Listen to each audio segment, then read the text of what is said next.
First time I obviously heard about this film was when I got sent the script, and I loved the script, and I obviously had to Skype with Ron and go through that whole process. And then when I got the part and started preparing, I was given a huge stack of books, which I had to work my way through, and Moby Dick was one of them.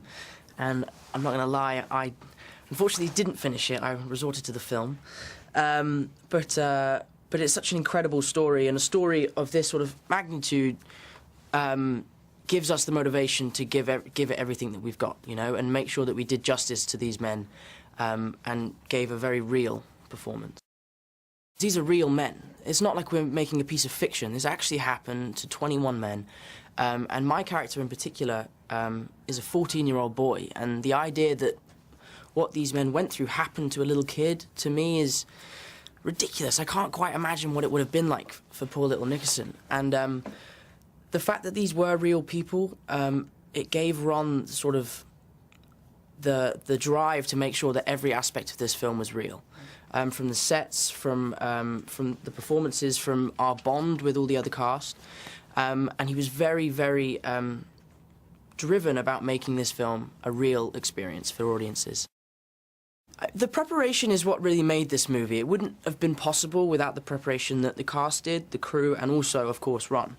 A film of this size deserves a crew that are going to work as hard as possible, and it deserves a director as skillful and as amazing as Ron. But the preparation sort of started with reading and looking into the history and finding out what it is that these men went through, just to be a whaler. This is before we studied the sort of weight loss and being emaciated. We then physically had to get into shape and go to the gym, which was great fun for me, apart from when I had to train with Chris. Because that's kind of, I mean, I'm never going to win in that battle, no? So that wasn't really that fun. We had to learn how to sail the ship. We all sort of got together and we were sent to this like sailing school and learned how to tie knots and lower the masts and change the course of the sail, I believe it was called. And it was a whole collection of things, really, that made us well-rounded sailors, in a way. And that whole process brought us all closer together and made filming a lot easier.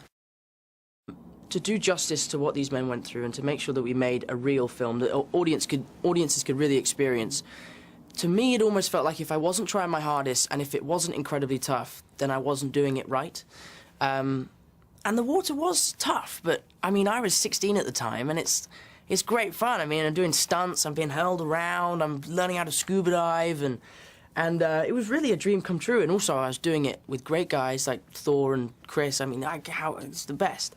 And to have Ron Howard at the helm makes everything better, you know.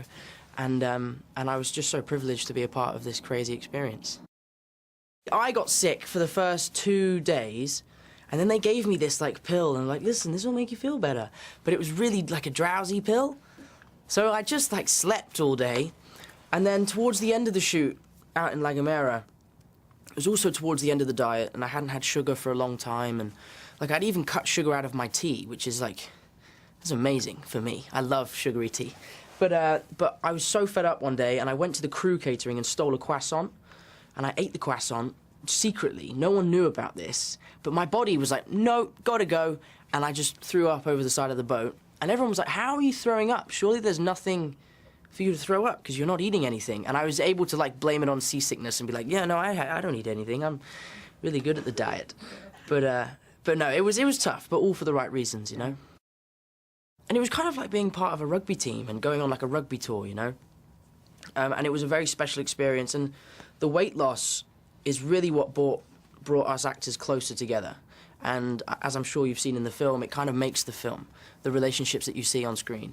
And it was also just really fun as much as it was painful. One of the things that makes Ron so special is he brings a level of calmness to the set. He's so prepared that he's able to relax and knows exactly what he has to do. And with anything that goes wrong, he always has a contingency. And that gives us the time to relax and to then trust him. And when you trust your director and when you know you're making a good movie, hard work doesn't feel like hard work. It feels like it's right, you know. And also we were a group of guys just on a Ron Howard film. I mean, how lucky. I mean, you can't do any better than that.